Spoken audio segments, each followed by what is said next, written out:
You're watching Football Daily, and today we're bringing you the players who had a swift downward turn in their career. 10. Diego. All the way back in 2006, a 21-year-old Diego Ribas joined Werder Bremen with the world at his feet. The Brazilian made a fantastic impression in his first season too, scoring 15 and getting 16 assists in just 50 games, and his form continued throughout his time for the club. After 3 years, it was time for Diego to move on to pastures new. After 54 goals and 41 assists in 130 games and with a DFB Pokal to his name, it was Juventus who fought off hotly contested opposition for the Brazilian signature. Unfortunately though, for the attacking midfielder, it didn't work out. He lasted just 1 season at the Bianconeri, failing to fit into Juve's style, falling out with Ciro Ferreira and never managing to reach the heights he once did at Werder. Diego's now back in Brazil at Flamengo. Sadly for everyone, he never reached the huge potential he once showed. 9. Amauri. Another Juve flop now, and a man who came second in 2 consecutive Bidon d'Oros, Amauri's contribution at Palermo was vastly different to how he performed at the Stadio dell'Alpi. Joining the Rossonero in 2006, Amauri quickly became a fan favourite during his time in Palermo, scoring 23 league goals in 52 games as he started to become a talismanic figure in the pink shirt. However, when Juve come calling, you don't turn them down, and Amauri was off to Turin for just €20 million. Juve eventually sold him for a mere €500,000, taking a massive loss on the striker, who went on to score just 27 times in 108 games during the rest of his time in Italy. 8. Andrey Arshavin. Russia's Euro 2008 hero Andrey Arshavin became a cult hero after moving to Arsenal, with the little, and a bit chubby forward bamboozling English defences after he joined the Gunners in January. He was the catalyst that helped the side finish in the top 4, but his performances soon dropped off. After 22 goal contributions in 42 Premier League games, despite playing in an unfavoured wing role, Arshavin's poor physique soon started to catch up with him. He faded towards the end of every 90 minutes he played and was visibly slower in comparison to when he tore Holland apart in 2008. It was clear by the end of 2012 that his spell at Arsenal was coming to an end. Poor form also meant his Russia career was over after being omitted from the 2014 World Cup qualifying squad.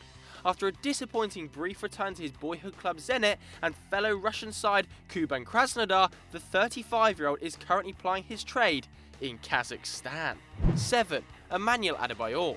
One of the biggest wastes of talent in recent memory, Adebayor had all the attributes to become a consistently world-class player. He was missing one crucial thing though: common sense. The Togolese striker made his name at Arsenal, picking up the mantle once Henry left in spectacular fashion, netting 24 goals in the league in just 36 matches and becoming in demand for some of the continent's best as a result. Eventually, it was the riches of Man City that lured the striker, and the desire of money rather than becoming the best set the tone for Adebayor for the rest of his career. The big man quickly became synonymous with only scoring goals when his contract was coming to a close and tailing off towards the end of his playing days. Unsurprisingly, he's currently in Turkey, with a move to China surely inevitable at some point. 6. Johan Gorkov. Once seen as the heir to Zidane's throne, Gorkov's career has been a tale of major highs and terrible lows. But the attacking midfielder was at his tallest, standing whilst at Bordeaux in 2008. Before his move to the southwest of France, Gorkov already had his big move to Milan, a transfer which quite obviously didn't pan out well. Even the legendary Maldini had a dig at him, claiming that the Frenchman had behavioural issues and didn't want to integrate with his teammates. However, his time at Les Girondins was immediately successful. His side won the Ligue 1 title whilst he became the league's player of the year and scorer of the goal of the year. Injuries shortly followed, though the midfielder did get a €22 million move to Lyon, who were spending big to try and win their first league title in 3 seasons. Unsurprisingly, it didn't work out. Gorkov made a dodgy start as he attempted to get used to Claude Puel's frantic system, and he ended up missing over 90 games due to injury, which led the playmaker to become damaged goods. Now he's back at his first professional club, Rennes, but sadly for everyone, he still can't escape the constant injury niggles. 5. Michael Essien. Another player whose career was blighted by injuries, Michael Essien was once one of the most dominant midfielders in the Premier League. The Ghanaian first made huge waves at Lyon, winning 2 consecutive titles before Chelsea paid a club record fee for the midfielder. His stellar form carried on in England, winning the league in his very first year and being voted Chelsea's Player of the Season in his second. It seemed the all-action midfielder was set to become a Blues and Premier League legend. Unfortunately for Essien, he picked up chronic knee problems, which meant he broke the 20 appearance mark in just 3 of his next 6 seasons, and his energetic box-to-box play suffered massively as a result.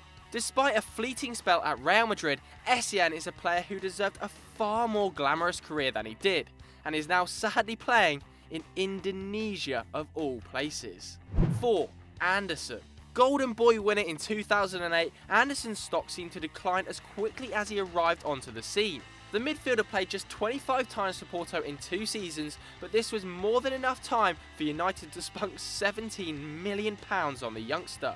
Despite United's chief scout telling Ferguson that he would be better than Rooney, fans were still hesitant on the Brazilian youngster after watching Kleberson attempt to play football. Anderson, though, had a steady and relatively quiet start to life in Manchester, making 38 appearances in his debut season. United fans felt like they might have a star on their hands. Fast forward 7 years, and Anderson was the victim of several knee injuries, as well as being played out of position by Sir Alex Ferguson in a central midfield role.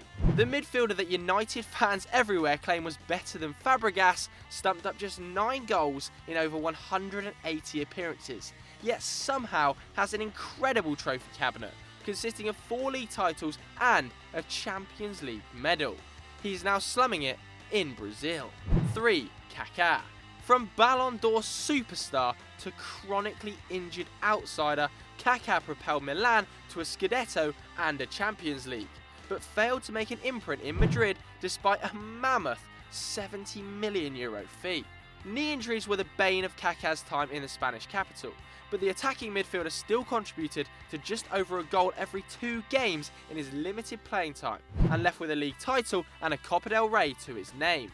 A heartwarming return to the San Siro was brief, and the World Cup winner is now captaining Orlando City in the MLS. 2. Wayne Rooney.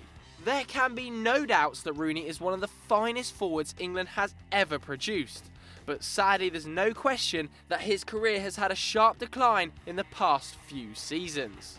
The all-time goalscorer of both Man United and England, Rooney's last few years should have been the Liverpudlian's prime, but he's managed a paltry 23 goals in 81 games, with the player not really nailing down a position for club or country.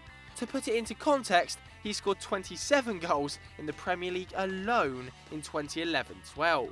He's been deployed at central midfield, up front and even out wide for United, and the failure to settle in one role across several managers in his latter years may be the reason for his downturn in form.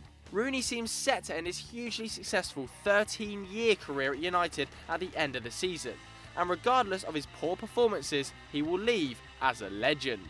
1. Fernando Torres. Injuries have hit the last few entrants on this list pretty damn hard, but the standout player who was the most affected was Fernando Torres, whose knee problems just before the 2010 World Cup ended up signalling the end of his reign as one of the world's best strikers. El Nino arrived from Atletico Madrid with a huge weight of expectation on his shoulders, and the kid thrived on it. The Spaniard averaged 0.7 goals a game and was the only striker who Nemanja Vidic consistently struggled to deal with, believe me. Desperate to star in the World Cup after his second knee injury of the season, Torres did everything in his power to make a comeback for the tournament, and despite being part of a victorious Spanish side, the signs were that he was a player in rapid decline. Having failed to score in the tournament, Torres' lacklustre form continued into next season, scoring just 9 times in 23 appearances for Liverpool before Chelsea spunked £50 million on the striker. The Blues clearly hadn't done their research, and it showed, with Torres managing to find the back of the net just 45 times in 172 games. So we hope you enjoyed that, and if you want to check out more of our videos, then click here on screen. Don't forget to like and subscribe, and get on our Snapchat and our Twitter.